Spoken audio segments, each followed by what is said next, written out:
Hello. Welcome back to Astronomy on Tap. Thank you. We are very happy to be back. We're very happy to see you all here. And we're going to get started here. This is Charlotte. My name is Yair. We're going to be hosting the event today. And it's been a while since our last event, so for those of you who don't remember, Charlotte is going to explain what is going to happen. Okay, so the plan for tonight, we're going to have two talks as usual. So the first talk is going to be by Duncan.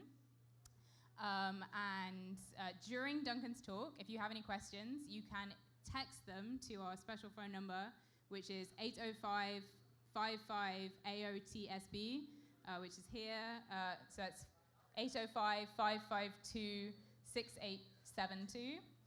And then after Duncan's talk, there's going to be a 5-minute break, so you can get up and get some drinks, order more food. And then we'll come back. Duncan will answer those questions that you asked. And then we'll do astronomy in the news.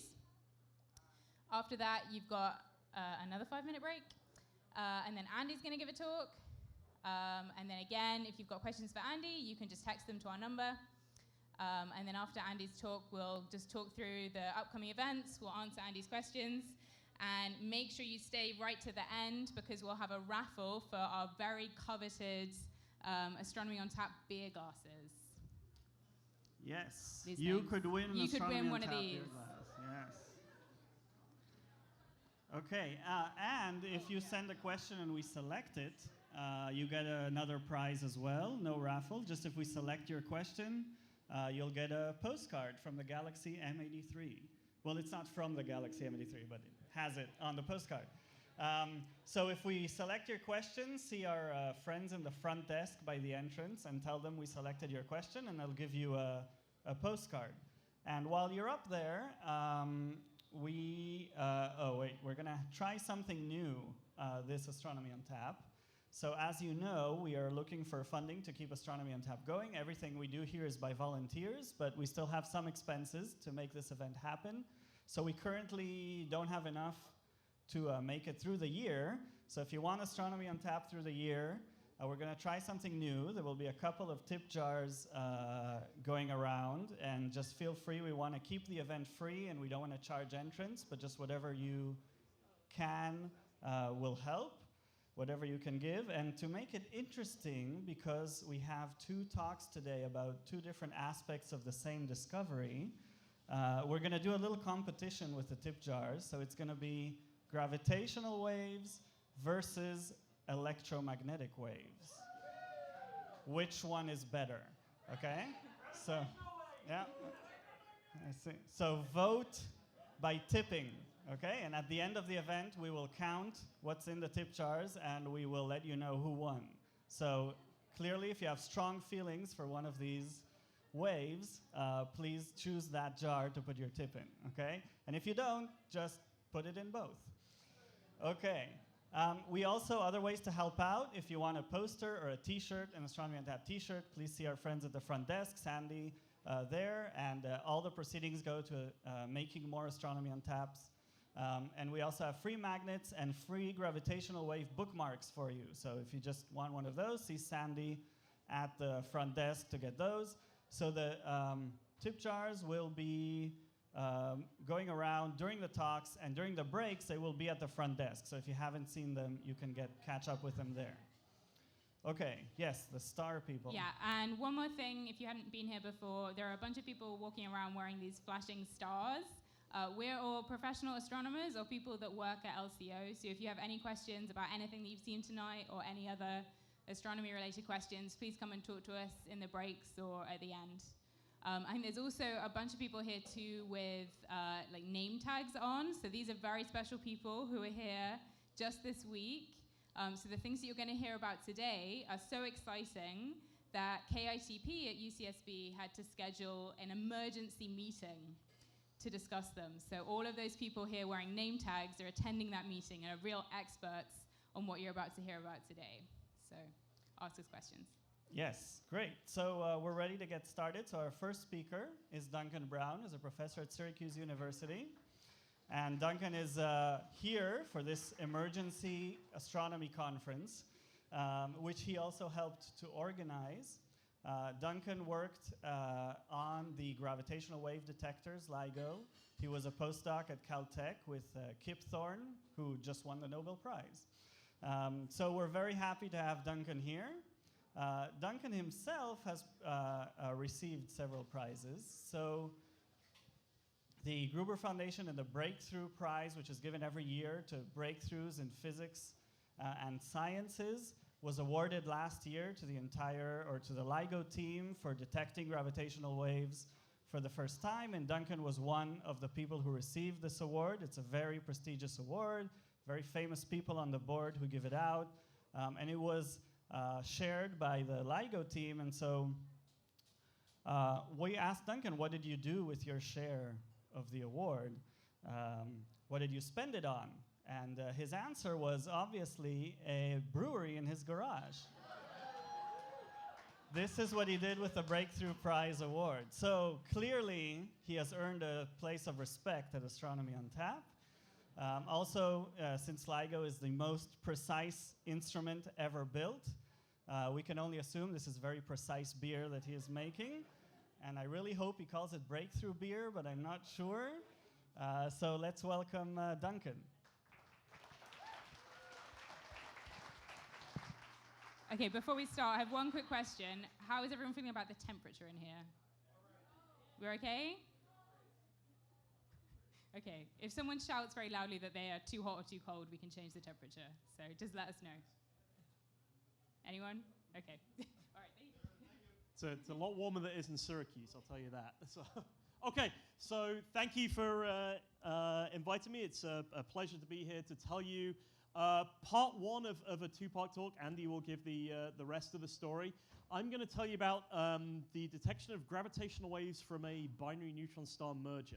So let me first remind you what gravitational waves are, then I'll talk about what a binary neutron star merger is, and I'll try and explain why you should care about this and why this is some of the coolest science I think that has happened in a while. So gravitational waves are produced by moving masses. When you get masses that move around, the information about those masses moving around doesn't propagate everywhere in the universe instantaneously. So Newton told us, Newton's law of gravity has this spooky action at a distance. If you change the mass distribution, everyone in the universe knows at the same time. But Einstein said, no, wait, okay, information doesn't travel faster than the speed of light. So if you move masses around, the information about those masses moving around only travels out at the speed of light. And so there has to be some carrier of this information, and that carrier of the information is gravitational waves. So just like when I have a cell phone in my pocket, or I have a radio mic right here, I'm speaking to the radio mic, electrons are wiggling around in the bottom of this radio mic, they're generating electromagnetic waves that are carrying the information that encodes my voice to the receiver over there at the speed of light. If you have two black holes going around each other, the difference between electromagnetic waves and gravity is it's much, much, much harder to do astronomy with gravitational waves, which is why you should tip us. The EM observers have a really easy job, right? Matter and electromagnetic waves interact really, really easily, right? We all have cell phones, we all have eyes. It's easy to detect electromagnetic waves.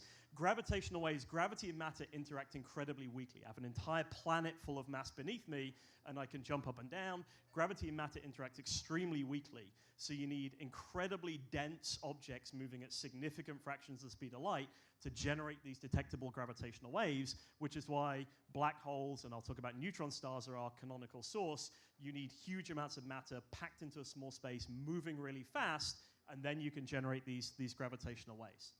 Now, the cool thing about gravitational waves is they, just like electromagnetic waves, they encode information. So all of the information about these objects spiraling around each other and colliding into each other is imprinted in the gravitational waves. So if we can detect them, we can read out that information and figure out what the gravitational waves are telling us. So gravitational waves are ripples in the fabric of space-time that Imagine, you have these vibrations in space-time, and you like a needle on a record, as the vibrations go past, the needle wiggles around. If you can detect these little wiggles in space-time, you can read out the signature. You can figure out what space-time is telling us about these colliding objects. Now, the physical effect of a gravitational wave is to stretch and squeeze the fabric of space. So if a gravitational wave was passing through this board, if these dots were a ring of particles that was just floating in empty space, and a gravitational wave was passing through the screen right now, the physical effect of the gravitational wave will be to stretch and squeeze these particles in space-time. So gravitational waves, these ripples in space-time, manifest themselves as a stretching and squeezing of space. And this is a really large stretching and squeezing. I mean, you can see this right here. You have this huge stretching, this huge squeezing, and if astrophysical gravitational waves, if gravitational waves existed with this much stretching and squeezing, it would be really, really easy to detect them. We'd all be going around like this in the room. You'd be stretching and squeezing like this, and so there'd be no problem with the detection. The problem is, again, gravity and matter couple extremely weakly. It's really hard to generate gravitational waves. It's really, really hard to detect them. So to give you an idea of the scale of the challenge of detecting gravitational waves, this stretching and squeezing, the cartoon I just showed you, we measure the strength of gravitational waves by something that we call the strain, which is we take a length, the gravitational wave goes past, it stretches and squeezes, it changes that length, and the change in length divided by the length is the strain. So what I just showed you was a strain about order 1. You had about a meter on the screen being stretched by about a meter, so 1 meter over 1 meter is 1, and so you have a strain about 1, this huge strain. Strains produced by real astrophysical objects are tiny. They're of order 10 to the minus 21, so 0.21 zeros all the way down with a 1 at the end. So the astrophysical stretching and squeezing of spacetime, because gravity and matter couple so weakly, is tiny. To give you an idea of the challenge, this is the experimental challenge involved in detecting gravitational waves. If you want to detect the stretching and squeezing of space caused by the gravitational waves from 2 neutron stars at about 40 megaparsecs passing through the Earth, 130 million light years passing through the Earth, the stretching and squeezing that you have to detect, if you imagine this little cartoon right here, we have the Earth and Proxima Centauri, the nearest star to the Sun. That's a distance about 4.2 light years. Measuring a strain, a change in distance over distance of 10 to the minus 21, measuring that strain is equivalent to measuring this distance of 4.2 light years to a precision of 10 microns, which is about the width of a human hair. So the challenge involved in detecting gravitational waves is to make a distance measurement accurate to the precision of 10 to the minus 21, 10 to the minus 22, measuring 4.2 light years to a precision of 10 microns. And that's why it took 100 years from Einstein saying, Einstein's equations predict gravitational waves. It took 100 years from that first prediction to actually build machines sensitive enough to detect these gravitational waves, because of the huge challenge in detecting these tiny, tiny ripples in space-time. So these are the machines that can do it. This is LIGO, the Laser Interferometer Gravitational Wave Observatory. This is the LIGO Hanford detector. This is the LIGO Livingston detector. And this is the Virgo detector in Italy. So we have 3 fully operational gravitational wave observatories, 2 in the US, one in Washington State, one in Louisiana, and one in Europe in Italy. So we have a worldwide network of 3, and that's important because if you want to figure out where things are coming from, you want to triangulate. That means 3. So 3 things make a triangle. We want to triangulate the sources. We have 3 gravitational wave detectors that can look for gravitational waves. And this is what it looks like inside. These are 2 people for scale. This thing right here, this is one of the mirrors that we use to read out. We basically shine a laser beam down the arms of this detector, and we use a laser beam to sense very accurately the length of these 2.5-mile long arms. As a gravitational wave goes past, it stretches and squeezes those arms. It moves these mirrors, and we can read that out with laser light, and we can detect this tiny stretching and squeezing in space-time. So this is what it looks like. And as you probably know, on September 14th, 2015, the field of gravitational wave astronomy began with the detection of a binary black hole merger. This is what it looks like. This is what the binary black hole merger sounds like. Oh, I have no sounder here. Let me try again. Oh, it sounds like this. Whoop.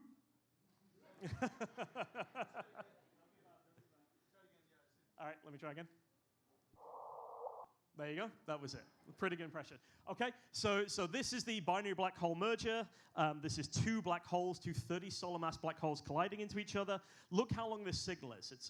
We see a fraction of a second, about 0.2 seconds worth of gravitational waves with this binary black hole merger. And yet, it's significant enough that the Nobel Prize is being given out on Saturday night to Kip Thorne, Ray Weiss, and Barry Barish. For the first detection of binary black holes and gravitational waves. So this is the binary black hole merger that happened last year. And LIGO's detected a lot of these binary black holes. We've detected a whole family of binary black holes. We're seeing all these different, this plot's even out of date. We have 1, 2, 3, 4, 5.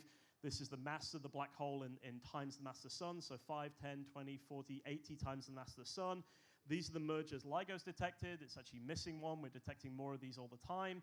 And these are black holes detected with X-ray binaries.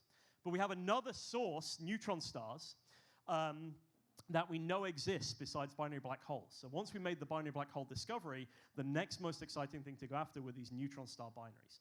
And a neutron star is a city-size atomic nucleus. A neutron star, you take 1.5 times the mass of the sun, and you pack it down into a ball about the size of San Francisco. These things are produced in supernova explosions. When a star about 7 times the mass of the sun exhausts its fuel, it blows itself to bits, and its core collapses down to produce a very, very compact ball of matter, the most compact matter you can get. Any further, and you collapse down to a black hole. So about 1.5 times the mass of the sun in a ball about the size of Manhattan. And we hadn't detected these neutron stars. People thought, maybe be a while. We got lucky with the black holes. Might take a few years to detect the binary neutron stars. Turns out the universe loves gravitational wave astronomers. On August 17th, 2017, we detected a binary neutron star in spiral. And this is what it sounds like. The beautiful thing about gravitational waves is the gravitational wave frequencies are in the human audio band. LIGO is a detector that, just like a needle on a record player turns those vibrations on the record into audio frequency signals, LIGO and Virgo can turn the ripples in space-time into audio frequency signals that you can hear. So this is what an artist's illustration of these two neutron stars smashing into each other looks like. And this is what it sounded like to the LIGO detectors. So this is real data. You'll hear the noise of the LIGO detector. That's what makes detecting gravitational waves so challenging. But listen carefully as the signal progresses. So that deep rumbling there is the noise in the LIGO detectors. That's noise sources in the detectors from various different seismic noise, fundamental noise. You see this track start to appear here.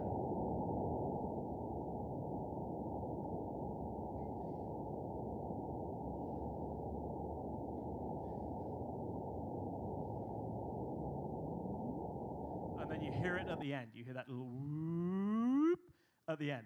Now, the difference here is if you look at the scale on this plot, the binary black hole merger, we saw 0.2 seconds of a gravitational wave signal. Here, we're actually tracking the signal. I showed you 30 seconds right there. The computers can pull out the noise for 100 seconds. So the binary neutron star merger, this is 100 seconds worth of signal. If you take the noise away, this is what it sounds like.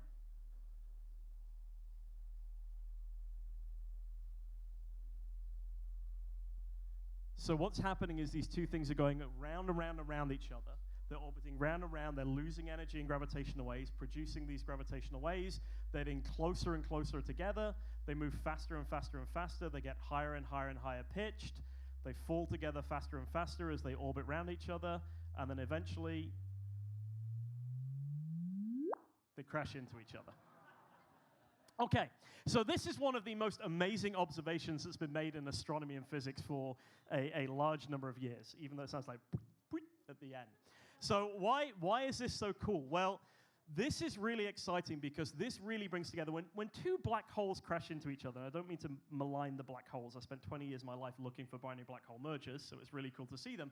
when two black holes crash into each other, they just kind of go plop into each other. And you get these ripples of space-time, but they form another black hole.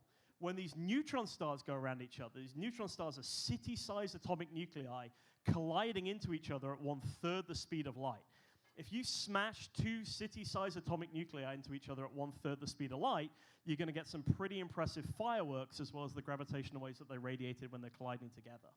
And these fireworks were first seen by Fermi, this satellite right here. This is the NASA Fermi satellite, orbits in space looking for bursts of gamma rays, very energetic electromagnetic waves. And Fermi saw a burst of gamma rays from this detection. So on the morning of August 17th, we had a lot of excitement in the LIGO and Virgo scientific collaborations and Virgo collaborations, because not only did we see a gravitational wave, we saw a burst of gamma rays as well. And so this is actually what we saw on the morning of the 17th within LIGO. This is, you can't really read this very well, I'll point out the screens. This is the screen that reads out what's going on the LIGO detector and tells us there's anything interesting happening. And at 8:47 Eastern time on the 17th, an event was submitted. We have programs that automatically search the LIGO detector data. It told us that the chance of getting something like this from noise in the detector data, we'd have to wait 9,000 years to see something like this from noise alone. It was very, very strong signal noise 14 here. It turns out this is the strongest gravitational wave signal we've seen to date. And its low mass, so the total mass of these two objects crashing together, 2.8 solar masses, strongly suggested this was not yet another binary black hole, but this was binary neutron stars. This is one the source has been waiting for a long time. And Fermi said, oh, 2 seconds after the two neutron stars smash into each other, there's a burst of gamma rays after the merger. So this was a gravitational wave and a gamma ray detection, the first joint gravitational wave and electromagnetic discovery that we'd seen. But there was a little bit of drama on our side in LIGO. This was only seen in the Hanford detector, the detector in Washington, even though Livingston and Virgo were operating. And it turns out that you can plan and plan and plan, and sometimes things just go wrong. But we realized very quickly this was a signal. And so at 9:07 a.m., we sent out an alert to the EM community. This isn't the formal alert. This is a text message from an EM colleague of mine saying, go, check your email. Here it is, coincident BNS. You would hope the response wouldn't be, can I call you later? I'm stuck in a telecon. But there you go. So we sent this out to the EM community. They got on this, but we couldn't tell them with one detector. We could say, it's up with an error of plus or minus down. So this thing is somewhere in the sky. What we want to say is where to look. The reason we couldn't tell them where to look immediately is we saw, this nice clean signal in the Hanford detector, but in the Livingston detector, you can just about see the signal right here, but there's this glitch in the detector. The detector malfunctioned, the Livingston detector malfunctioned for a fraction of a second at the time of this event, which was enough to confuse the automated programs, and they couldn't figure out where on the sky to look. But fortunately, humans are still smarter than the computers we have, so we could go in and we could do the analysis ourselves. We figured out that this what we call a glitch in the detector right here was a tiny saturation of those tiny drives that move the mirrors, and it was something we'd seen before, so we knew how to handle it. So what we did was we removed this, we basically just zeroed out the data. We said, that's a glitch, we'll remove it from the data. We removed the glitch from the data, and now you can see this nice clear track of this whoop of the binary neutron in spiral in the Livingston detector and in the Hanford detector. We folded in the Virgo detector, and that let us figure out where on the sky this signal was.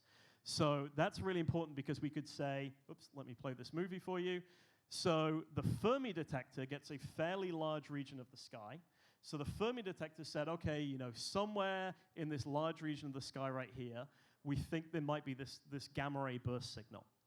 And then we went in with the LIGO detectors. When you get the localization, the time of arrival in the Livingston detector and the Hanford detector, you get this region here. When you add in the signal in the Virgo detector, you get this small region right here. And that allowed us to then get an alert out to the astronomy community and say, hey, look here, and we think there might be something really, really interesting in this region of the sky as these two neutron stars smack into each other at 1/3 the speed of light. And so Andy will tell you more about what happened when they looked at this. I'll just tell you then we sent out, took us about 5 hours to deal with the glitch and everything and all the stuff that went wrong. And then we got out at 1:30, a new localization. We got back from our astronomy partners. This is an amazing localization. How accurate was it? The region on the sky we got, if you hold a banana at arm's length, that's basically the size of the region on the sky that we could say. So we said, something really interesting is happening in this region right here. So if you hold a banana at arm's length, it's a small patch of the sky, but it's still a big patch of the sky, and they had to scan it really carefully. And the astronomy community did. They scanned this patch of the sky, and they found this little signature right here, which is a kilonova. And that's what Andy's going to talk about, the discovery of this kilonova and what it tells us. But let me just tease Andy's talk a little bit and say that the headline in the LA Times was "Astronomers strike gold and platinum as they watch two neutron stars collide." As these two city-sized atomic nuclei smash into each other, they're built of neutrons, the material that makes atomic nuclei. They tear themselves apart. They shower out nuclei that create new elements, create the heavy elements in the periodic table. And it's one of the most exciting discoveries because we brought everything together, gravitational waves and every form of electromagnetic observing, to find this in the sky. But when you're tipping, remember, the gravitational wave detector saw it first. Okay, so that's the gravitational wave story, and I will stop there, and then Andy will tell you, we'll pick up with the electromagnetic story in a few minutes. Okay, thank you.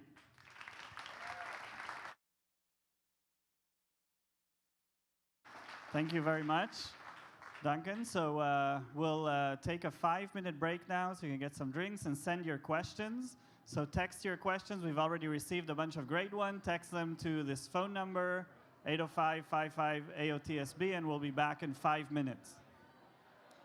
Okay, so we're going to have some of the questions that you guys had for Duncan. So, first question. Why describe the waves as straining in space but not time? Are we really only detecting space ripples, or is time also a component of this? Okay, so this is truly a relativist effect. So I should say that these are ripples in the fabric of space-time. These are ripples in the four-dimensional universe that we live in, of ripples in space and time. So these are ripples in the fabric of space-time. Really, LIGO, we describe it as a length measurement because it's easy, but really it's a timing measurement. It's saying how long does the light take to get to the end of the 4-kilometer alarm and back again versus going here and back again. So they're ripples in the fabric of space-time. So I should say both space and time. So how fast do the gravitational waves travel? Is there a difference when the source is a binary black hole versus a neutron star? And are there ways to slow them down? So Einstein's theory of general relativity predicts that gravitational waves should travel at the speed of light. When the equations, Maxwell's equations that describe electromagnetic waves were written down, people had ideas that EM waves should travel at the speed of light, but these are theoretical predictions. We theoretically predicted the speed of gravitational waves, the speed of light, and it's the same. It's both the speed of light. With this binary neutron star discovery, because when the two systems smack into each other, they produce a burst of gamma rays at the end of the gravitational wave signal, we can actually time the speed of light. So we can actually experimentally test how quickly do gravitational waves travel compared to the speed of light. And it turns out it's the same to within a precision of about 10 to the minus 16, 10 to the minus 15. So we've actually experimentally verified that gravitational waves and light travel at basically the same speed. So I'm sorry, it sounded like you said that the electromagnetic waves helped you verify something you thought you knew about the gravitational waves. Just wanted to make that clear there. I mean, Okay. Is there a lower bound in the type of mergers that we can see? Can we see, for example, white dwarf mergers? Yeah, so the lower bound is basically set by the frequency that these things are going around each other when they smash into each other.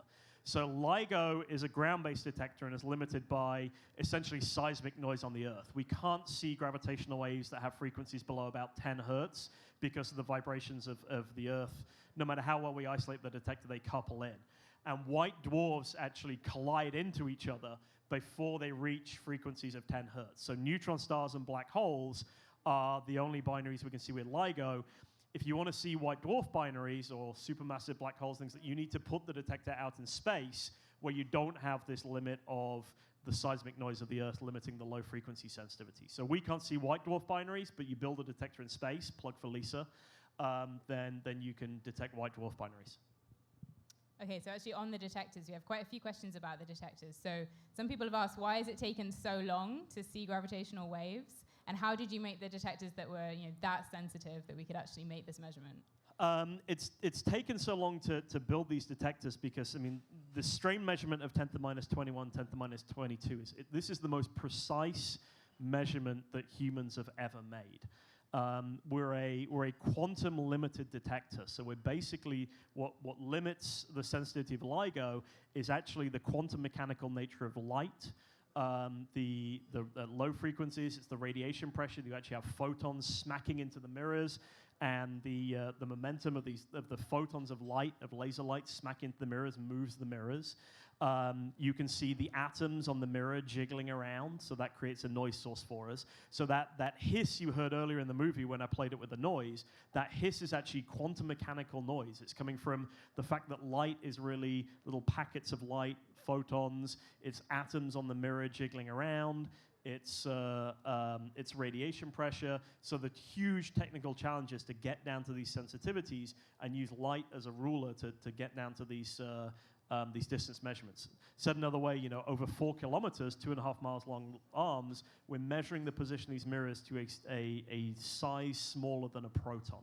So this is an incredible measurement. So that's why it's taken so long. Okay, more questions about the detectors. People want to know what caused the glitch and how can is there a way to stop that happening in the future? It seemed like it was a little annoying. Yes, it's really annoying. So what caused the glitch is the following. So the way that LIGO works is you measure the length of the arms by basically getting the laser light to be resonant in the arms. So you actually want to, LIGO's job is actually to fight the gravitational wave signal. So the gravitational wave signal wants to stretch and squeeze the arms, and LIGO is a big feedback machine that basically says, okay, I'm going to fight the stretching, that when the gravitational wave wants to make the arm longer, I'm going to push on the arms to make it smaller and keep the laser light resonant in the arms. So you want to have the laser light resonant in the arms. So when the gravitational wave stretches the arm, LIGO pushes in the arm to keep the arm exactly the same length. And the drive that pushes on the arm to do that, sometimes you can push just a bit too hard and you get a glitch in there, you get a saturation, you get clipping. The gain's not high enough to get clipping. So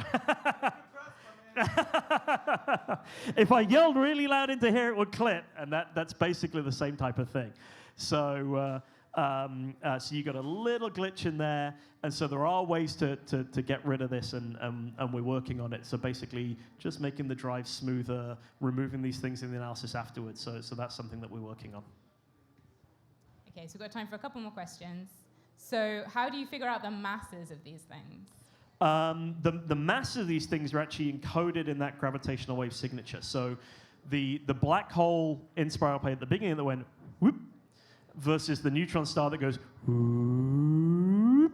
So the difference in the frequency evolution, so the rate at which these things go from low frequencies to high frequencies, that imprints the masses of the signals. High mass systems inspiral very quickly, so they make these very short whoop chirps, whereas low mass systems inspiral more slowly, and so they make these long chirps that sweep from 10 hertz all the way up to 1.5 kilohertz. And so, and not just the masses are imprinted there, but actually the nuclear equation of state is imprinted in these things. So we can explore nuclear physics with these gravitational wave signatures. Okay, and I think last question tonight. There are lots and lots of questions, so I'm sorry if I couldn't read them all out, but Duncan will be here. And all these other gravitational waves experts, so you can talk to them. But what's the end of the story? What happened to the binary neutron stars? Did they turn into a black hole? That is what we are spending a week arguing about at the Kavli Institute for Theoretical Physics at UCSB. We actually don't know the fate of the objects. If you to ask me to bet, I would bet that it's a black hole. And matter falling into this black hole powered the gamma ray burst jet, but we don't know that for sure. It could be some kind of hypermassive neutron star that lasts for some period of time. Maybe it lasts for a long time. Exactly how long it lasts, we don't know. So there's still open questions even with this source as to what the fate of the final object is. Thank you very much, Duncan. Okay, thanks.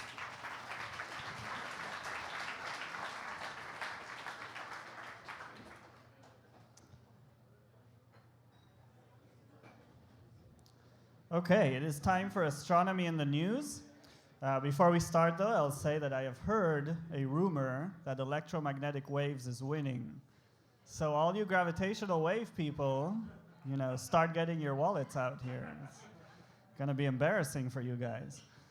Okay, so there's been a lot of astronomy news that happened, not only because we were on a break for 4 months, but also these were very busy 4 months in astronomy. So we'll tell you a little bit about the news that happened. We selected a few stories that we thought would interest you. First, eclipse hangover. Because we told you so much about the eclipse beforehand, we thought we'd summarize a little bit about what happened after. So, as you may recall, on August 21st, there was a total solar eclipse that was visible across the United States. The eclipse at some phase was actually visible from all 50 states. The totality, the full eclipse where the moon covers the sun completely, was visible from 14 states across the country. So this happens when the moon gets between the Earth and the sun and casts a shadow on the Earth. Here is actual footage from space of the moon's shadow crossing the United States on August 21st. This is sped up, obviously. It took a few hours to do that. So if you were along that path, two things happened. A, you saw a full total solar eclipse, and B, you were stuck in traffic. This is the actual traffic map along the eclipse path. You can see how bad it was. So it was probably the most watched eclipse in history. 88% of adult Americans saw the eclipse. That is more than 2 times the 2017 Super Bowl. If it were a TV series, it would have been the most popular TV series of all time. And 88% of Americans is disturbingly more people than brush their teeth every day saw the eclipse. So that, I guess that's good for the eclipse, but we clearly have another problem here. Here's a view from the International Space Station. You can see that dark spot is the shadow of the moon on the Earth during the eclipse. There are a ton of fabulous photographs taken. I will show you my favorite, which is this one. This is a real photograph. This is not photoshopped. Very well timed by this photographer, Andrew Studer, who timed it and positioned it perfectly well to get this photograph of the total eclipse. I want to show you a short video of the total eclipse that was recorded in Salem, Oregon, where Andy and I were watching the eclipse. I had never seen a total solar eclipse before, and if you haven't, I highly recommend it. It is the most amazing thing I have ever seen. You've seen videos of it, you see photos of it, nothing prepares you. It is just something absolutely spectacular. It cannot be captured in images. The first thing we both thought as soon as it was over was, where's the next one? How do we see the next one? So I want to show you a short video clip of the moment that the moon covered the sun over Salem, Oregon, and so you can hear, hopefully in the video, a little bit of the excitement of the people who were there. Wow, this is amazing.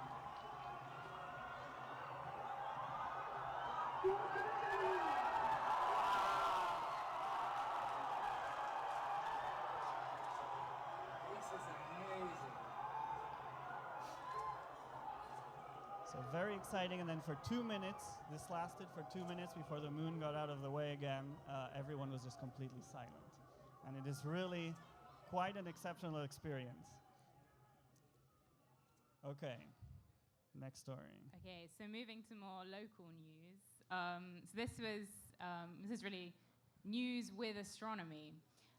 So this is actually an image that was taken yesterday by one of NASA's Earth satellites, the Aqua satellite. So NASA actually have, they spend almost as much, well, probably more time studying the Earth than they do studying the outer space. They have about 20 satellites in orbit around Earth, trying to understand atmospheric conditions and the changing climate. They do a lot of work looking at forest fires. So this is an image taken yesterday of the fires in Ventura. And you can see the smoke reaching right across the Santa Barbara Channel, which is pretty amazing, and which is why it's very smoky here right now.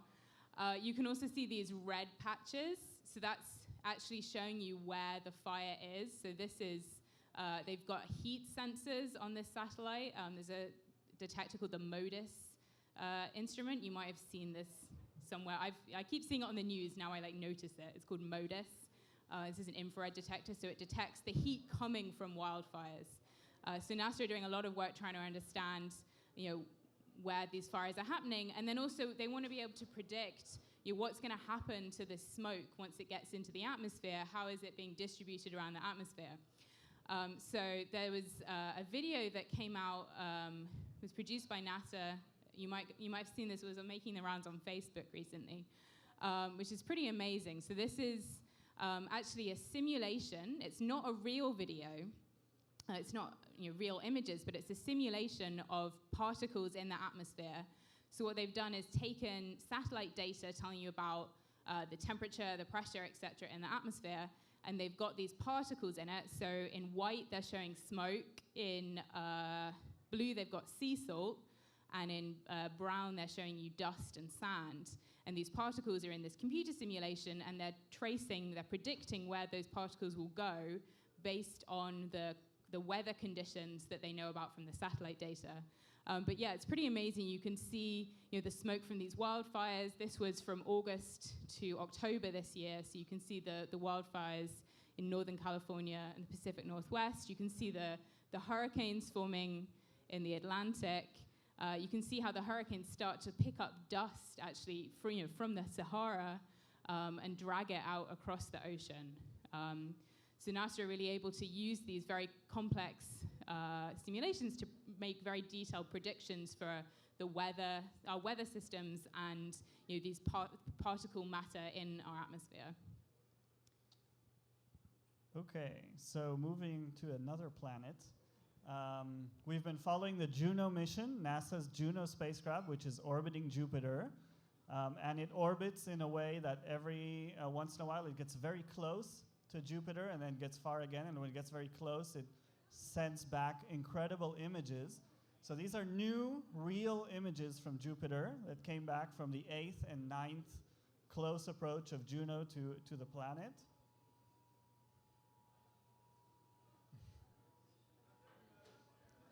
Well, the power's still on. I think we're fine.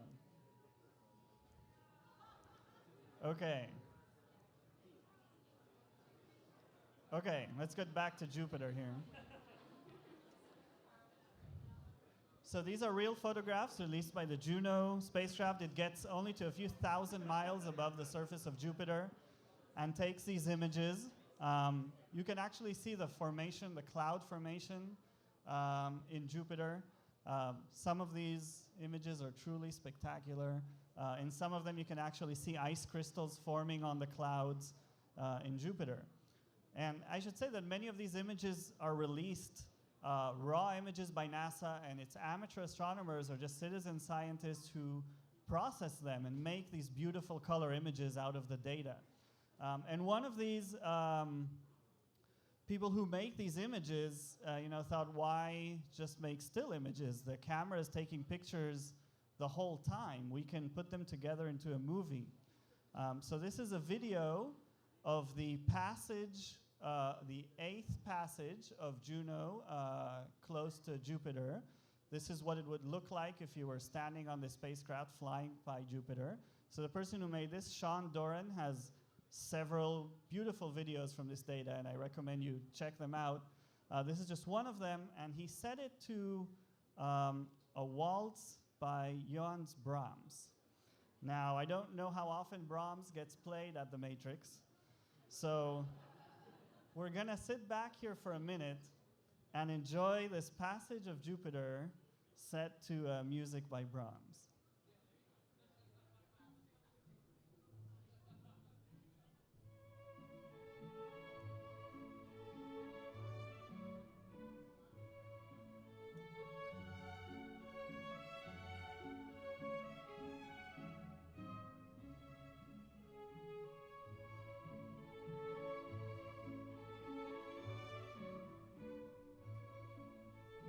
These are all real images. These are not paintings.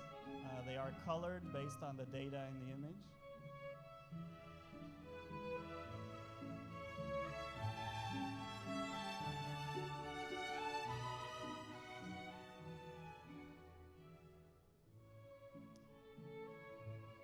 Okay, I think we'll let you watch the rest of it on your own, but I highly recommend looking this up. This is just one of many videos coming out of this amazing spacecraft. Okay, I feel like we need to start dancing or something. So moving on to something else that I think is going to hopefully give us amazing new images of our universe. The James Webb Space Telescope just had its first science targets announced. So James Webb is the successor to the Hubble telescope. It's launching in spring 2019. And it's really designed to be just bigger and better than Hubble and enabling us to peer further back into the history of our universe. So this is an image of what James Webb will look like. It's sitting on this giant sun shield that's about the size of a tennis court. It needs to be kept very cold. It has lots of infrared detectors on it, which need to stay cold, so that's why it has this sun shield. And then it has this huge mirror, which is about 20 feet across. And you'll notice that this mirror is very gold and shiny. It is actually plated with gold. And that's not just because astronomers like bling. It is actually very good at reflecting the infrared light that we're trying to detect. So that's why it's all shiny and gold. But yeah, it's really, really huge compared to Hubble. So Hubble here is about 8 feet. Hubble's mirror is about 8 feet across. And that's sort of me there for scale. So James Webb is really, really going to be much, much bigger, makes it a much more powerful telescope so we can see much fainter things and with higher resolution. James Webb's going to be in a slightly different place than Hubble. So Hubble is in orbit around the Earth. It's about 350 miles above your head. You can actually see it from Santa Barbara if you know where to look. James Webb is instead going to be over 1 million miles away from Earth. So it's going to be sent into space. It's about 4 times as far away as the moon. And that's because we need to keep it really cold, because we want to use these infrared detectors to look for the infrared light coming from very, very distant galaxies and from other planets. Of course, the problem with that is if it breaks, we cannot fix it. So yeah, we're not talking about that. It's going to be people, fine. It's going to be fine. We cannot send people 1 million miles away, so it better work on the first try. Yeah. Okay, so what NASA announced in the spring of this year, they wanted teams of astronomers to come up with ideas for what we could do with James Webb in its first sort of 6 months. They really want to test out all of its different instruments, looking at lots of different things.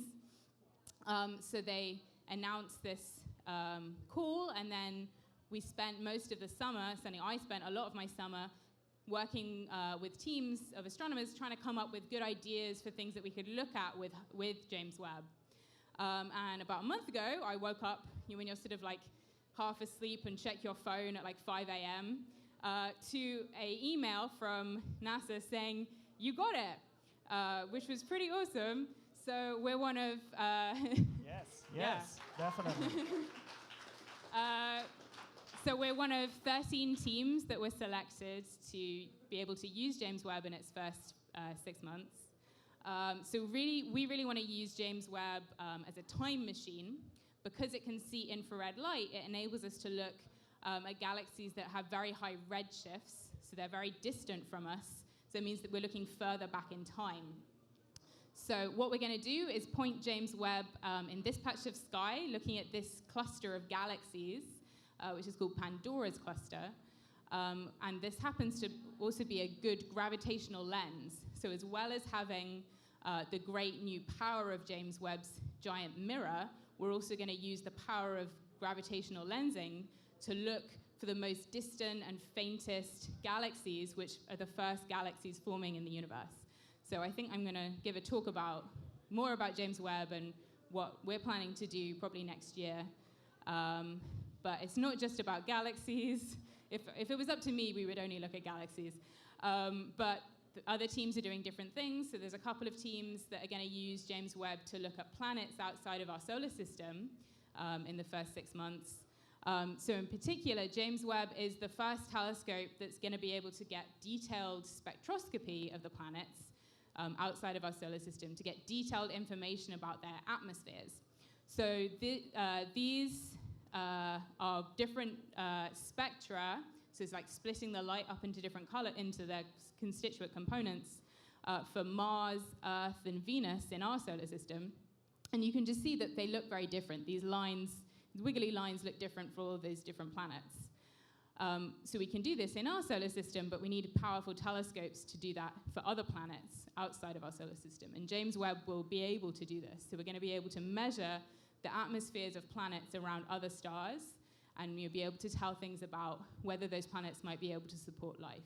So this is going to be really exciting, and I think hopefully James Webb is going to in the next couple of years really revolutionize what we know about planets around other stars. Yeah, so on behalf of Astronomy on Tap, congratulations for being one of the 13 teams that got to use the James Webb first out of all astronomers.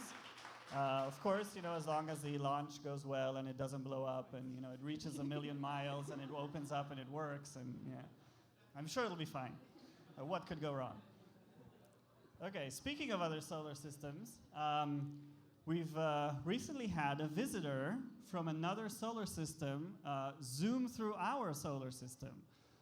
This is an asteroid that just came, so this is showing you the orbits of the planets around the sun. So this is our solar system, and this dashed line is this asteroid that came flying in and then approached the sun within the orbit of Mercury there and flew out.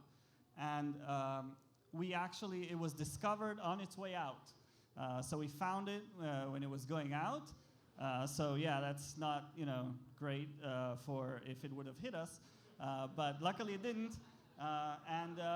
This is the first time ever we've seen an asteroid from another solar system, and we know it came from another solar system just because of its trajectory. Asteroids or comets in our solar system have this other type of trajectory that go back and forth. This thing just came from very far away and is gone. That's it. This was its visit. You may have seen this image of it. This is not an image, it's an artist concept of what it looked like. It doesn't look like anything we've ever seen in our solar system before. This kind of shape is very, very weird. But this is, again, just what we think it looks like. What we actually measure is the brightness of this thing. As it was flying past the Earth, we measured it got brighter and fainter and brighter and fainter on a period of 7 hours. And this tells us that it's rotating. So every 7 hours, it completes a rotation. And it gets fainter because one side of it is much shorter and one side of it is much longer. So it reflects more sunlight, and that's why it gets brighter and fainter. So that's what we actually know, is that the ratio, the length to width ratio of this thing is about 1 to 10.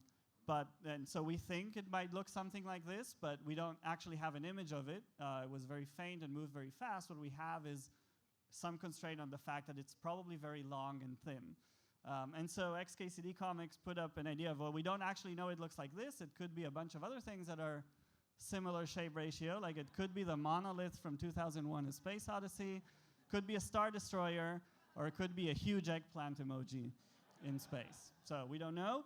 I would just say this asteroid was discovered by a telescope in Hawaii, and it was given a Hawaiian name. It's called Oumuamua, is the name of this asteroid, which in Hawaiian means apparently scout or visitor from far away, something like that. So first asteroid to visit us that we've found from another solar system. Hopefully we will find more, and hopefully we will find them on their way in rather than after they've passed on their way out. Okay, so can you hear me? Okay. So on to things that, I don't think it's crazy to think that that was like a star destroyer, because it's not like we're not sending things out of our own solar system. So you guys may be aware of the Voyager space probes, these two probes that were launched in 1977 and have been traveling through the solar system ever since. Voyager 1 has actually now this year reached the edge of the solar system, and it's now traveling in interstellar space. So we really, humans are sending things out of our own solar system, which is pretty incredible. So this is sort of our solar system, and Voyager 1 is now shooting out of it. And Voyager 2 is about to do the same. But we want to be able to keep in contact with these probes, and to do that, their antennae need to be pointing towards Earth. So they have to make small adjustments to their trajectories using little thrusters. And NASA engineers figured out that the thrusters on the Voyager 1 were wearing out. So what they're going to do, luckily being NASA engineers, they made backup plans. So they have some backup thrusters, but those hadn't been used since 1980. But last week they tested them, and they worked, which is pretty awesome. It's like, if you left your car in the garage for 37 years, and then you fired it up, and it worked. So that's pretty good. Yeah, they don't make thrusters like that anymore. Yeah, I don't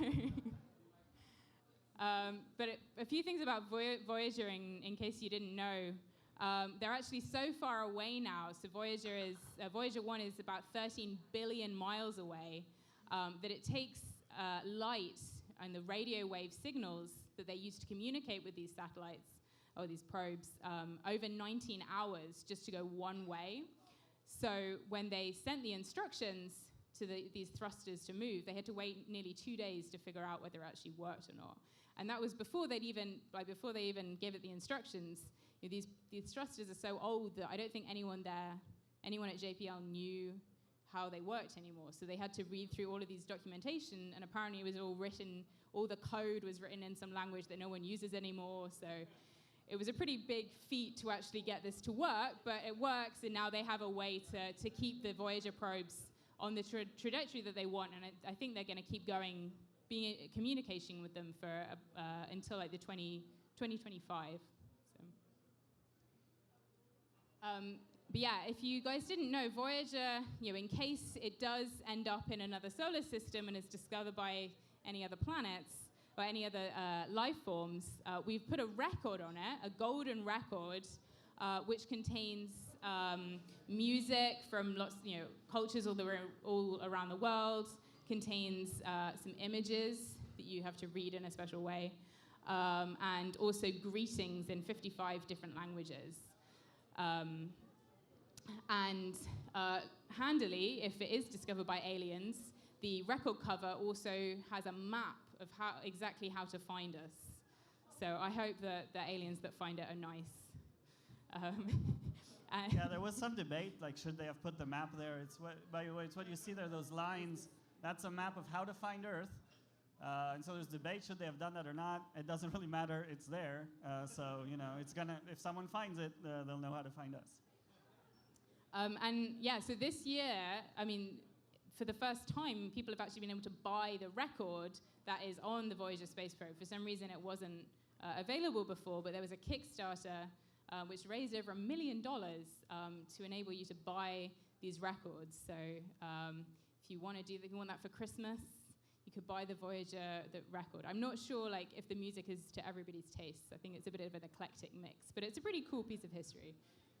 Yes, it is. It is quite an eclectic mix. One of the songs on this record is "Cold Was the Night, Dark Was the Night, Cold Was the Ground" by Blind Willie Johnson, who is a blues musician, American blues musician from the 1920s. Blind Willie Johnson was blind. He wasn't born blind. He was blinded by his stepmother, who threw lye in his eyes after being beaten by his father. He was penniless. His house burned down, and he didn't have any place to go, so he lived in the ruins of his burned down house and got sick from pneumonia. No one wanted to treat him because he was black. And he ended up dying, penniless, enshrouded in wet newspapers from pneumonia, and the ruins of his house had burned down. But his music, "Dark Was the Night, Cold Was the Ground," has just left the solar system. So that's what Voyager can do, I guess. Okay. Next news story. Thank you. Next news story. We were in the news quite a bit this past few months. Another thing that happened is we published this paper in Nature about a very weird supernova. You may have heard about it, and you may recognize some names on this list. Some locals and people who work here in Santa Barbara, among many collaborators. So, we were very excited about this because we're astronomers. We find a weird supernova, an exploding star we can't explain. This is the peak of excitement in astronomy, is to publish something in Nature. But we never thought it would really get a lot of coverage outside the scientific community. So I was quite surprised when my news feed on my phone started filling up with just articles about this thing from pretty much everywhere. It was quite ridiculous at some point. We just stopped, counting them. I had never thought people would be so interested in exploding star. They called it the zombie star. I guess that was pretty good PR. And so we got really so many stories. And of course, when you get so much press coverage, some of them are very good. So my favorite title given by Astronomy magazine from Game of Thrones, "What is dead may never die." This was a star that exploded multiple times. A star is only supposed to explode once and it dies. This one exploded again and again. So very clever title. I wish we had thought about it. So this was the very good title. I liked it. There were also some very bad titles, which I don't really know what to say. My second favorite, though, was from Science News. Again, this star that kept exploding. Yes, I'm very honored to have our supernova in the same category as Warren. Yes, Elizabeth Warren. Thank you. So our supernova and Elizabeth Warren both persisted. Of course, the worst one, unfortunately, came from Fox News, who called me an astrologist. Really? The worst thing you can call an astronomer is an astrologist. Okay? Please do not make this mistake with your astronomer friends. And one of their commentators, which apparently one of their top commentators, said, "I thought astrologists could predict answers. Why were we surprised?" I agree. Yes, we should have predicted this if we were astrologists, but we're not. Okay, so what is this all about? I'll tell you briefly, because actually, apparently this got so much attention, we're just going to do a whole talk about it at the next Astronomy on Tap. But I'll just tell you, a normal supernova, a normal exploding star gets bright for about a few months and then declines. This thing got bright and declined and got bright and faint and bright and faint and bright and faint at least 5 times and lasted for 2 years, and it went on. It's now in its 3rd year and it's still there.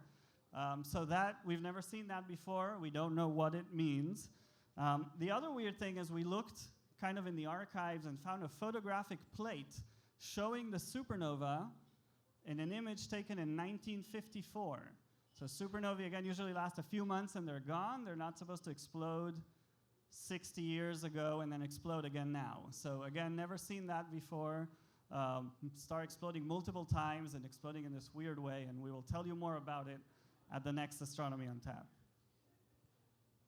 Okay, and finally, this is a story that we featured a while ago at Astronomy on Tap. Yeah, so the NASA Women in NASA Lego figures set was released about a month ago. It went straight to the top of Amazon's bestsellers. I think it's still the #1 new toy on Amazon. It's sold out within 24 hours. I think it's also still sold out. So yeah, it just goes to show, you can make things like this and people will buy them. Yeah. Yes, we did want to bring a bunch of them here and raffle them out as prizes, but we just can't get any because they're so popular they're sold out. So we'll keep trying. But yeah, if you can get your hands on one, do go for it. So before we take our break, our next talk will be by Andy Howell, who will tell us about the discovery of the kilonova, the electromagnetic waves that came from this burning neutron star. And to celebrate Andy's talk and this whole discovery, we have a special drink for you tonight at the Matrix, a kilonova special drink. So During the break, feel free to get one of these Kilonova drinks and save it for the talk. Andy will let you know when to drink it and why it's a special Kilonova drink. Okay, so during the break, $5 for the drink, the special Kilonova drink. Get yourself one if you can, and we will be back in 5 minutes. Okay. Our tip jar experiment seems to be going well. Thank you for everyone who has contributed. If you have not contributed, or if you want to change your vote or reinforce your vote, the tip jars will be at the front desk during Andy's talk. If suddenly you realize the error of your ways and that electromagnetic waves are the right thing to vote for, you can go to the front desk and do that. You have until the end of Andy's talk before we tally the results and see who won here. So our next speaker is Andy Howell. Andy's a staff scientist at our observatory, at Las Cumbres Observatory, and a professor here at UCSB. He's given several talks here at Astronomy on Tap. He's hosted many of the events. So really what, can we say to introduce Andy here? He seemed a little anxious there, Andy. Why would you be anxious? So really what, we looked like for material on Andy, and there's really not that much out there that you can find. He leads a pretty normal life, doesn't do really crazy things, nothing really unusual about his lifestyle or his work. It's just hard to find anything sober, at least, unusual. Not quite sure what's going on there. But yeah, so we really couldn't think of anything to say. But so I'll just mention one thing. Andy has, as I said, given talks here before, and he has this weird habit that I don't really understand of instead of like explaining something, he will show you a video of himself explaining something. I really never got that. Like, people came here to hear you, not to hear a video of you. So, but now we have him here in live. So please welcome Andy Howell.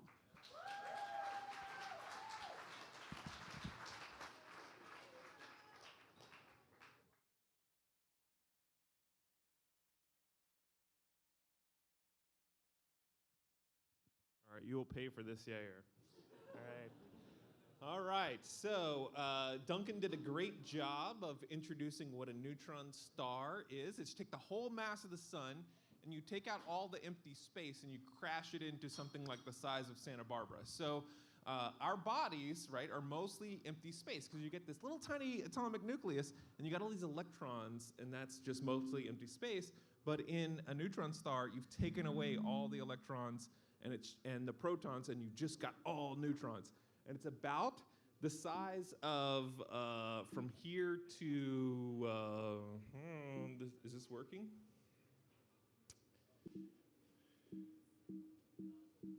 No. Gravitational waves for the win. No! Wait, all right, first I want to say while they're fixing that, whether it's electromagnetic waves or gravitational waves, consider this.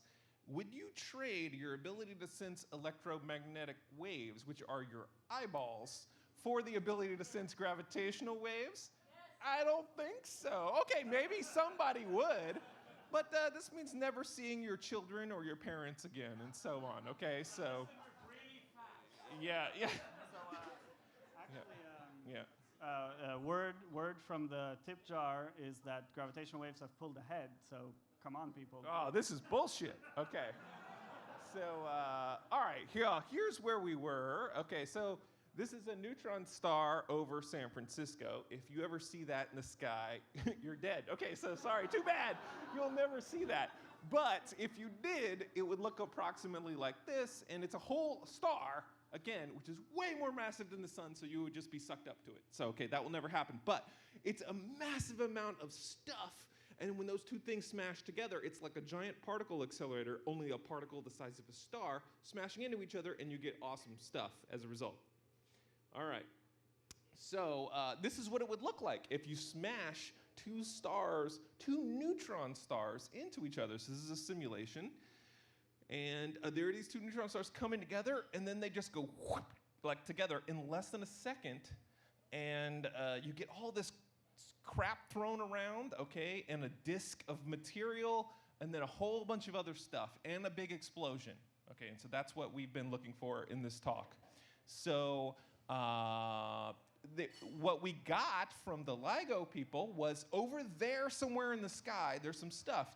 Now, Duncan described it as a banana on the sky. I think it was just the universe was happy to see us, okay? But when we got word that that had happened, here's what our reaction was. All right, so that's documentary footage of Yair, okay? But we did actually record what had happened. He just gave me a bunch of shit for playing something. I'm gonna play Yair, okay? This is. So we get this alert from LIGO, and then what happens? Right, so they send us this localization region in the sky, which was about 30 square degrees big, and they say, you know, the event happened somewhere in here, but we don't know exactly where, which is why we had prepared this software in advance that would figure out what galaxies in those 30 square degrees we should be looking at first, based on their mass and distance, and then sends that information to the telescopes, and the telescopes start looking at these galaxies one by one. Lucky for us, galaxy number 5 on our list was the one that had the explosion in it. There were like 5 other groups that were looking at the same galaxy as we were in the same span of 45 minutes. And then we all started sharing our information about what we had seen happen there. Even satellites in space got in on the action, like NASA's Swift satellite and the Hubble Space Telescope. Ground-based telescopes were at a disadvantage though. The explosion was only visible for about an hour at the start of the night. You'd then have to wait 23 hours to see it again from the same telescope. Getting around that limitation is exactly why we built Las Cumbres Observatory. It's a robotic network of telescopes placed all around the globe so that there are always telescopes in the dark. These icons represent where we have telescopes. When we first discovered the explosion, it was over Chile. But then, as the Earth rotated, we picked it up again over Australia. And then, 8 hours later, we saw it over South Africa. In the 24 hours that the Earth takes to rotate, we can observe the explosion 3 times with our network. All right, did you see that video? 2 me's, okay? That's a great video. But actually, that little Terminator shape, that was actually just shot in the LCO conference room. And we don't actually have a Terminator showing the nighttime projected on the wall, okay, but Yair did compute the exact shape of the Terminator on that date, and that helped us project it on that video. Okay, but that's the idea of why we built the observatory, so that we could have instantaneous access to the nighttime, and at any time it's dark and there's something that happens, we could observe it with our telescopes. All right, but as they mentioned in that video, we were one of 6 teams to co-discover this thing, and here are the different teams, and in fact, we were, you know, one of the later ones to discover it. This is the number of hours after the 2 neutron stars merged, so 11 hours after, almost 11 hours, and then it was only like 42 minutes, as Yair said, between these two. And so the SWOPE, DLT, all these different teams, which have different representatives here at this conference and are probably in the audience tonight, independently found an explosion associated with these gravitational waves caused by 2 neutron stars merging together. All right, so, and in fact, 70 different observatories and institutions around the world, and 3,500 authors wrote a paper together. Okay, that was quite an amazing phenomenon. It was insane. I never want to do it again. It was terrible. I want to murder many of the people on that paper because it was an awful process, but we all came to about the same conclusion on what happened, which is pretty incredible. Look at how around the world these things are distributed, including every continent, and I mean every continent, all right? So somebody observed this thing from Antarctica, okay? So, including telescopes in space, many different observatories in space. All right, so here's what we got from our observatory, Las Cumbres Observatory. Again, the headquarters are here, but we have telescopes all around the world. So here's the days since the merger. So only 4 days here. Most astrophysical phenomena take a long time to happen. This one happen really quickly, and this is brightness in millions of suns on the other axis, okay? So we first found this thing with observations here from Chile, and then as the Earth rotated over Australia, we picked it up again, and it had gotten even brighter, okay? And then as the Earth rotated again over South Africa, we observed it, and it had faded. That is incredibly fast for astronomical phenomena. And then as the Earth rotated, we kept observing it about every 7 or 8 hours. And it started off blue and got really bright, and then it faded and got greener and then redder over time. Okay, that is a weird thing. That doesn't usually happen, that something fades that fast and then it gets red that fast. So how could that happen? All right, here is a super nerdy picture, because this is so soon that we haven't been able to make a really cool picture to show at a bar. But so don't worry about the dynamical part. All that means is that stuff happened real fast, okay? And that this is a neutron star merger. So the two neutron stars merged together right here in this orbit thing, and then they blew up, and then it flung off a bunch of material in the orbital plane here, and then some of the material shot upwards, and then there was another cloud of material that came off this disk that was made. Okay, so that's the setup. And then here is a cartoon of what we think happened. Okay, so this was done by Dan Kaysen, who was here at the thing, and if he's not here at the bar, I'm going to shame him tomorrow. But here's the radioactive debris cloud that got shot upward, and this gave rise to the blue part of the data that we're going to show over here, and then there's another part that gave rise to the red part of the data. Okay, so we're observing this over a couple of days, and I will remind you this was right before the eclipse, so while Yair and I were planning to go to the eclipse, this happened. And then while we're at the eclipse, we're planning all these observations. So the thing got really bright and blue and faded, but then in the red part of the data, the blue part exploded really fast, and we saw it, and it got really blue and faded, but then it got red over time, and the red part stayed for a couple of weeks. Okay, so that radioactive debris cloud got really red. Okay, so how does that happen? So part of the blue part shot up in this way, and then the red part came this way and this way. All right, so how does that happen? Well, we think that there's these things called lanthanides. Well, we know there are these things called lanthanides on the periodic table. All right, they're these like redheaded stepchildren of the periodic table that are down on the bottom, okay, that they don't fit in the main part, so just throw them down here. And so you've never heard about these things because they're just so, who cares? They're just these weird metallic crap.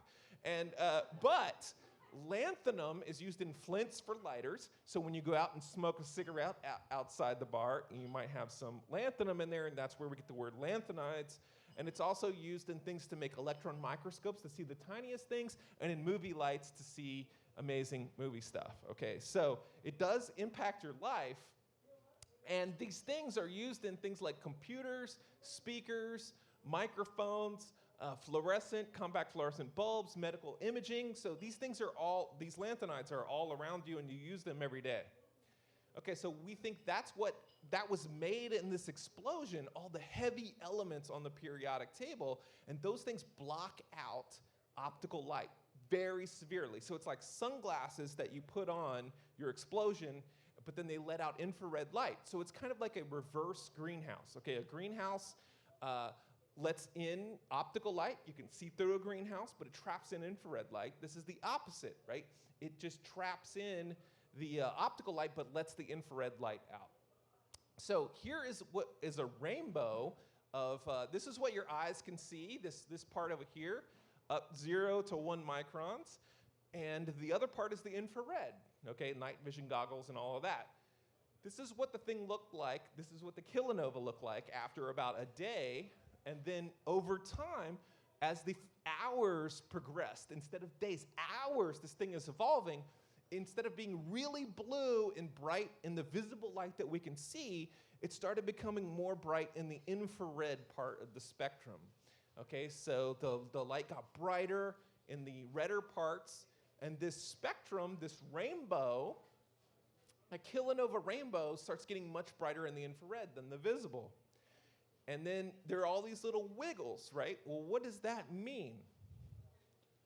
Okay, well, luckily we have theorists here at this conference that can tell us what this stuff means. So this is another thing by Dan Kaysen, who I mentioned earlier. He and collaborators have, and Jennifer Barnes, who is here somewhere, I think, had modeled this stuff as like different kinds of these rare earth elements, or these lanthanides, like I talked about before. And so one of them is neodymium. They're used in magnets. So if you have any of these magnets that are super powerful and tiny, that's what this stuff is made of, and they're used in speakers and all kinds of disk drives and motors and all kinds of things. Okay, so if you change the amount of neodymium that was created in this kind of explosion, you get different kind of spectra here, okay? So we can hope to figure out from the rainbow that was created in this thing how much of these crazy elements were made. But there's another element here when I saw this graph. Literally, that's the first time I've ever heard of something called cerium. What the hell is cerium? And this is what apparently it looks like, but I think it's what happens when you get Cocoa Puffs and you accelerate them to near the speed of light and you crash them into Lucky Charms, and that's what you get. You get cerium. Now, how can we figure this out, whether this stuff is there? Well, these heavy elements, here's a spectrum, again, the rainbow of this thing that we saw. And so Stephen Smart, who's another person who is here, says that we can find if there's cesium or tellurium, which are these crazy elements that are in this area. If they're in there, they produce these little deviations in the spectrum that they claim to have seen. So they think we have seen these crazy rare elements in these spectra. Okay, so here's tellurium, here's cesium. Tellurium, they say research is hindered by the fact that if you absorb even tiny amounts, you smell of garlic for months. So I also would not do research on tellurium. But and cesium, if the ampule were to break in your hand, the resulting explosion would be extremely unpleasant. So again, it's not something you really want to work with. But this is, again, splitting the light into a rainbow, and now these heavy elements are not just these rare earth elements, they also include things like platinum and silver and gold. Okay, so basically, at the end of a rainbow, there really is a pot of gold if it's a kilonova rainbow. Okay, and again, that graph I just showed is from Stephen Smart. He really is from Ireland, okay? So I think he had some hand in this, or, okay, maybe it doesn't produce gold, it at least produces cerium. Okay, so, yeah, well, all right. Yeah, all right, fine. Corny. All right, so the periodic table, now we know where everything on the periodic table comes from, okay, that we didn't know before. We knew that hydrogen and helium are the only things, they are made in the Big Bang, and that is about it that is made in the Big Bang, okay, the very lightest elements. And then everything else is made in stars. You've heard the phrase, we are star stuff before. Well, other stuff is made in stars. And then that stuff is released many times and or made in supernovae, okay, which is what we study. And then the very heaviest elements, it turns out, were made in these kilonova explosions. Okay, so now I am going to ingest something from every astrophysical source that we know. Okay, so I'm going to start with this helium star, okay? Astronomer joke, there are things called helium stars, but helium is made in the sun. And I need to figure out, all right, I need to put down the microphone here for a second. All right.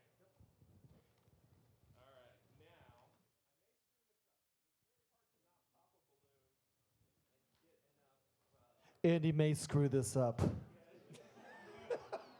you like gravitational experiment to help you, Andy. All right, here we go. All right.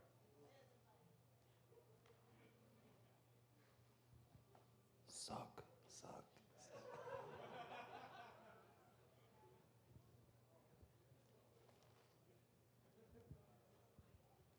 All right, let's see if my voice is a little lower because of helium. All right, hold on.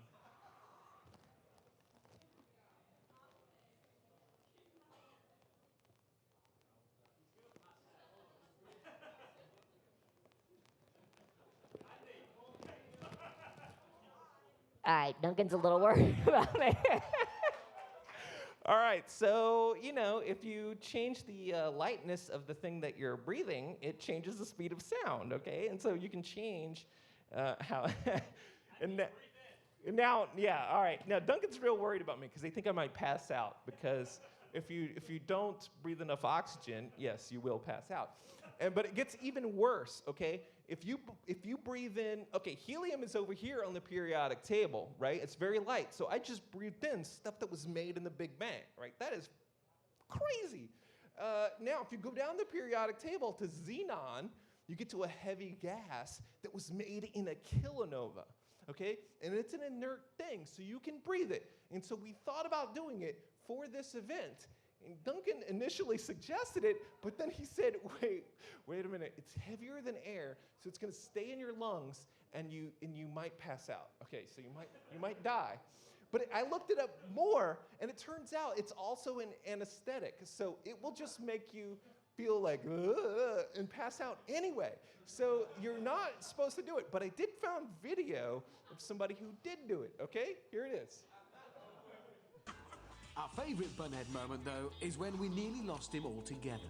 He decided to inhale a lungful of xenon. It's a gas that's heavier than air, which does the reverse of helium. It makes your voice go deeper. Hi, I'm oh my goodness gracious, I'm Dr. Bunhead and you're watching Brainiac. Oh, Barry White, eat your heart out. Oh my goodness, hey baby, is that sexy? Wow. Whew. Whew. Unfortunately, you can inhale a bit too much, which is what Bunhead did, of course.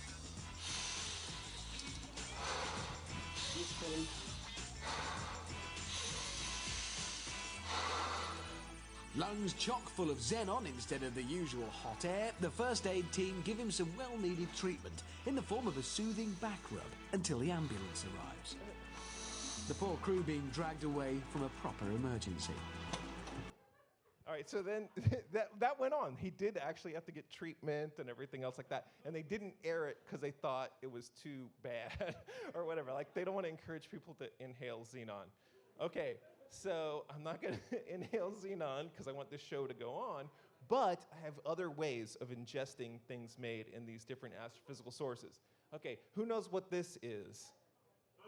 Yeah, exactly, alcohol. Okay, so this is carbon, hydrogen, and oxygen, okay, which is basically what's in beer, okay? So I'm gonna have some of that. It's made in stars and supernovae. Ah, delicious, okay, wonderful. Now, what else, what is not made here that is made in a kilonova? Gold, okay, what alcohol has gold in it? Goldschlager, that's right. That's the secret kilonova drink that if you went to the bar and you got some, that's what you got, all right? So there may be little flakes of gold in there, okay? And that's what I'm gonna have right now. So if you got a kilonova shot, do it with me and we will ingest some stuff made in a kilonova. All right, here we go.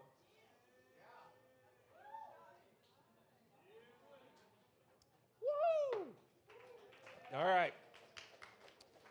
So now we have ingested stuff made in the entire periodic table from stuff made in the Big Bang, in stars, in supernovae, and in kilonova. Okay, which is to really say, now this is a profound thing when we have now finally figured out where the whole origin of creation comes from. Mainly expressed through alcohol.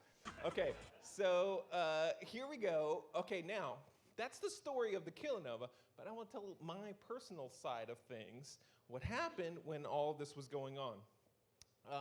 I tweeted the night, so this is August 18th here, so the explosion and everything happened on the 17th, and we were going crazy trying to line up our telescopes and do all of this stuff and get all these observations. And then all that stuff started coming in on the 18th. So I tweeted, now I should say, it was a secret. We're not allowed to tell anybody that this was happening because we had an agreement with all of our collaborators around the world that you're not allowed to say anything about that you have seen this, okay? And we wouldn't announce it until the appropriate time later, okay?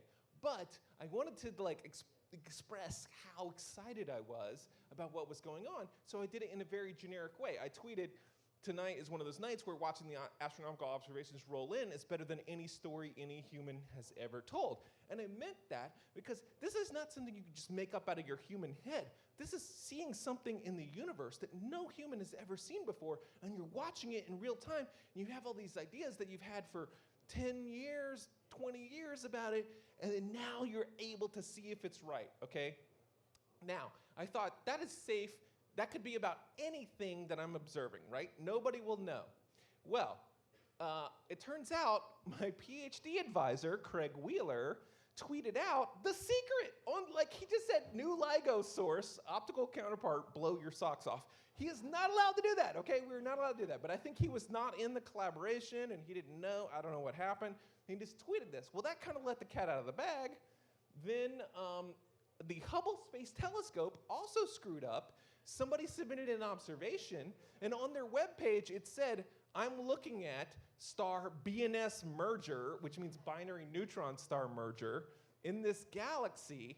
And we're like, what? Oh. But at least nobody is looking at the Hubble Space Telescope page right now, except they have an automatic Twitter feed that tweets out, I am looking at BNS merger. Oh my Jesus. This is not good, okay? We're trying to keep this secret. And then, so I tweeted, my friend Joel, who works at the Space Telescope Institute, and I said, hey Joel, this is a big secret, it should not be public. You know, maybe you could figure out how to get this cat back in the bag. And he said, okay, I'll get somebody to take it off the feed and whatever. So he did. Well, I thought, okay, maybe maybe we dodged a bullet there. Maybe first of all, nobody follows Craig's Twitter feed. Okay, my PhD advisor. It's like 300 people. It's like that and then maybe we got this off fast enough. Nobody will know. Okay, well, then a news story appears in New Scientist magazine. It says exclusive. This is written by a person who follows me on Twitter, by the way. And she said, we may have detected a new kind of gravitational wave. Again, I said nothing, okay? But she quotes me in the article as saying, if LIGO and Virgo really have picked up the gravitational wave, it may explain why collaborator Andy Howell mused earlier in the week, tonight is one of those nights we're watching the astronomical blah, blah, blah, blah, blah. And I was like, oh, come on. I didn't do anything wrong, and I'm getting called out on this, okay? So, fine. We go until, okay, we keep this secret kind of, for another 2 months or so. And, well, even before then, our these circulars where we share messages. So we have secret messages that we share with each other while we're trying to figure out what's going on. It turns out somebody let those public for like 2 hours while they were announcing the previous other things. But luckily, journalists are not good enough. They did not figure out that was going on. Okay, so, you know, nobody figured that out. That secret didn't get out. It was public on the web for 2 hours, and nobody figured it out. Well, then, the day before the big announcement, the people that announced new supernova discoveries or whatever let out that this thing had been discovered, and then what the kind of thing it is. It's a kilonova, all this kind of stuff. And that still didn't completely get the information out there, so that was good. But everything was around, and people could have put the story together, and many, many, many astronomers did. But then finally, the big day happens. I'm in Washington, D.C. to announce this to the world at the National Science Foundation panel, and there's all these journalists there, and they're asking us what happened and whatever, and I'm doing interviews and all this stuff. So all of my colleagues, again, I'm competing with all of my colleagues for grant funding and so on, and they're all telling the story of this amazing thing and whatever. And so the Washington Post does a couple of stories. Everybody in the world, New York Times and everything you've ever heard of, CNN and everything, does stories. They publish a story that says, scientists detect gravitational waves from a new kind of nova, sparking a new era in astronomy. And I get the word that, oh, you're quoted in the article. I'm like, oh, really? Okay, I go and look it up. And what does it say?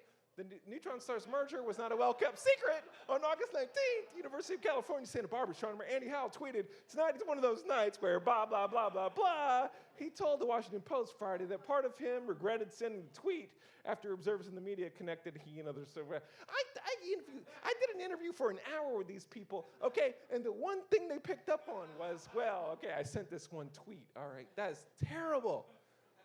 All right, fine. Wait, hold on. I do want to say one more thing, which is if you think then that we're hiding aliens, this proves that astronomers cannot keep a goddamn secret, okay? So this business about the Mars exploration rover find an alien snake? No, okay? Because if we had aliens, we'd be telling you right now, I totally want to tell you about aliens, okay? But we don't know about any aliens. All right, so that's it for my personal experiences, but I do want to have an illustration of, oh my God, it's screwed up again here. But the very final bit is just an animation of what happened. So here are two neutron stars coming together. They're getting closer because they're releasing these gravitational waves, and they get faster, faster, faster, faster. Boom, an explosion, shoots out jets and these blue things, and then this is the stuff that becomes red, a big old cloud of craziness, and that includes all these lanthanides and gold and all the stuff that runs your computers and cell phones, and we finally know where that stuff came from. Kilonova, vote electromagnetic radiation. The end.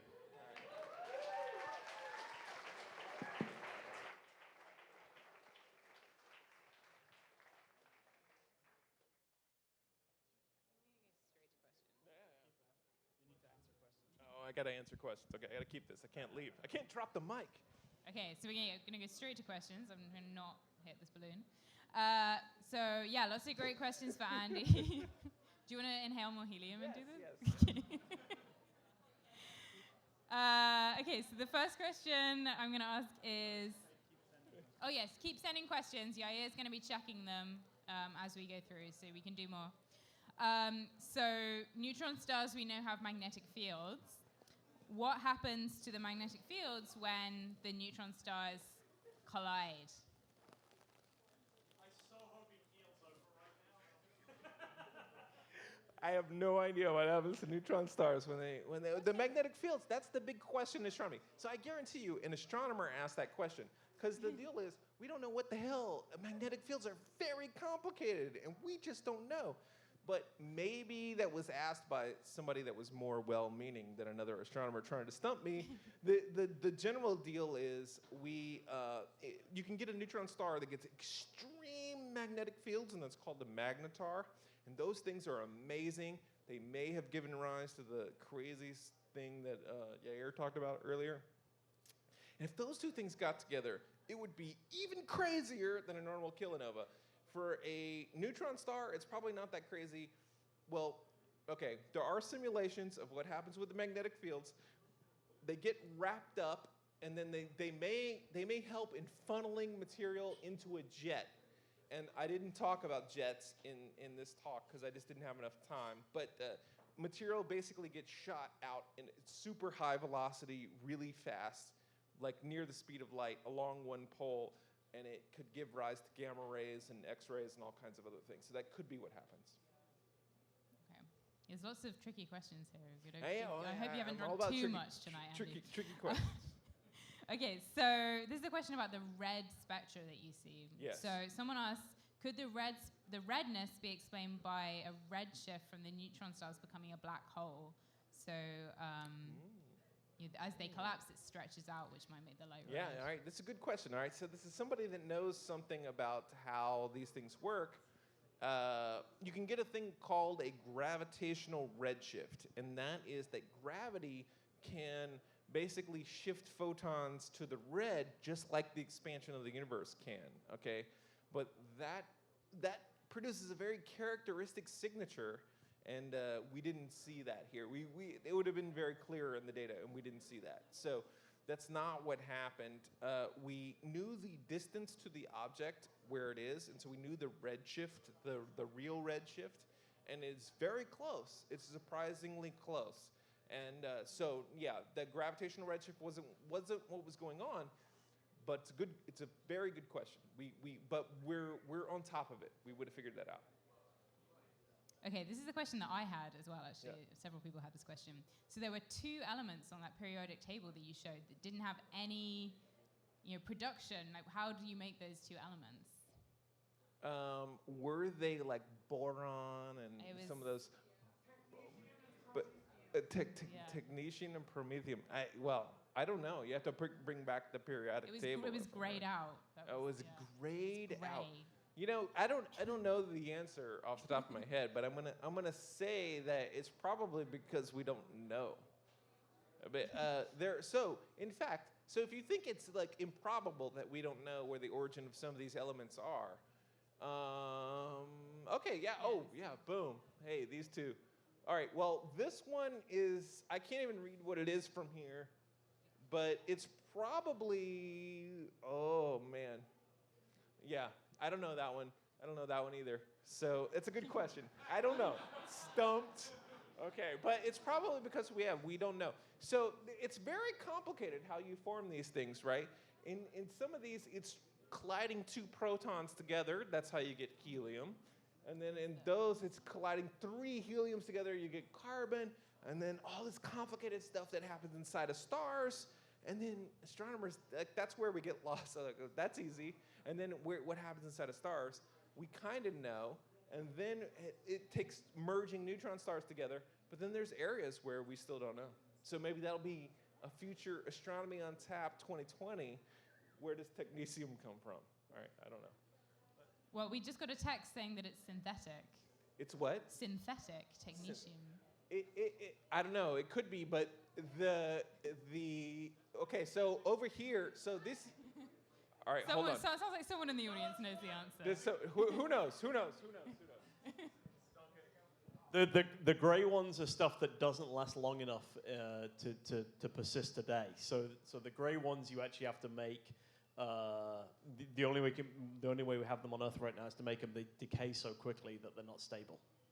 But what about the actinides that should be here but aren't there because they decay so quickly? Like, I thought that was the criterion for exclusion on the table here. But they grade out the two that are lower than uranium. All right, fair enough. All right, so what Duncan says is up to uranium is naturally occurring, but these ones are not naturally occurring because they happen so fast, they decay so fast. All right, great, amazing. No, fair enough. Okay, last question. I think you can explain this a bit for the audience. But someone asked, what was your ERDOS number after collaborating with 3,000 other researchers? I am, okay, so there's ERDOS number. That's a thing of how many people, okay, so it's like the Bacon number. So you know the Bacon number? If you've been in a movie with Kevin Bacon, your Bacon number is 0, I think. And then if you're like in another movie with somebody who was in a movie with Kevin Bacon, your Bacon number is 1, and so on, right? So the thing called the ERDOS number, and that's a famous mathematician. If you published a paper with him, your ERDOS number is 0, and so on. All right. There's a thing called the Bacon-ERDOS number, where if you've been in a movie with somebody who's been in a movie with Kevin Bacon, and then if you published a paper with blah, blah, blah, I don't know, whatever, that whole thing, and my Bacon-ERDOS number is low because I've been on TV and whatever, but then with the physics stuff, astronomers are so removed from mathematicians. I'm more removed from the mathematicians than the other people, but I think it got lower. It's 6. 6? No.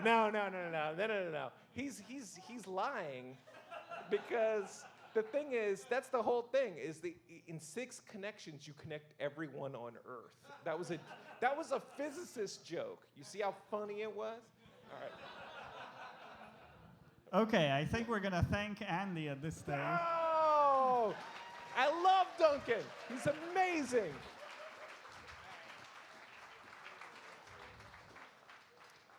So, before we move on to our final event of this evening, which is going to be our beer glass raffle, we're going to see what the results are from our tip jar.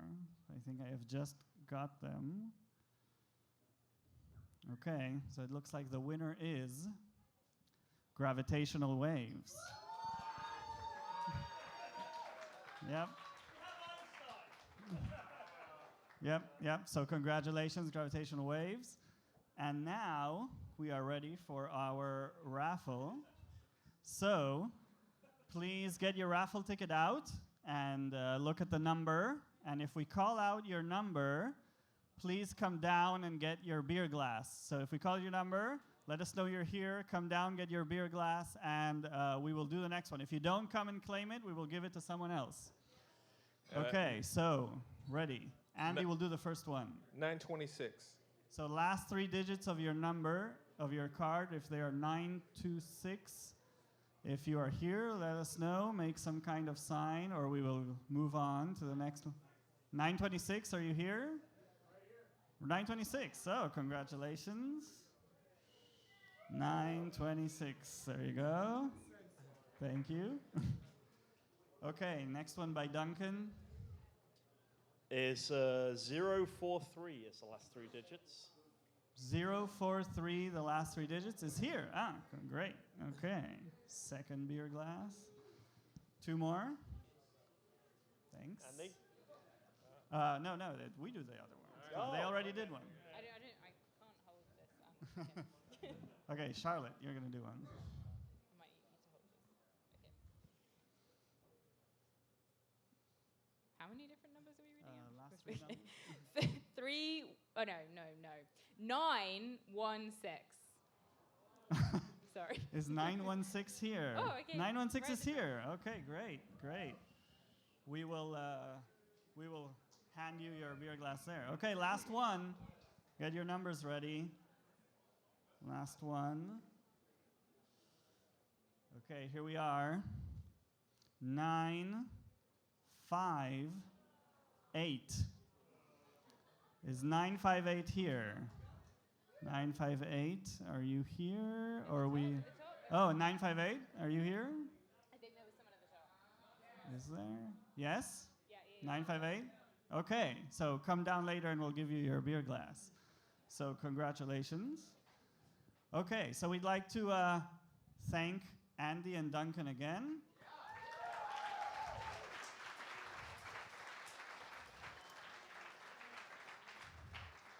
And we'd like to thank you again all for coming. Our next Astronomy on Tap will be February 7th. So we're skipping January for the holidays, and we'll be back first Wednesdays, hopefully every month, if we can get to that, February 7th. So stay tuned, stay in touch, and have a good night. Thank you very much.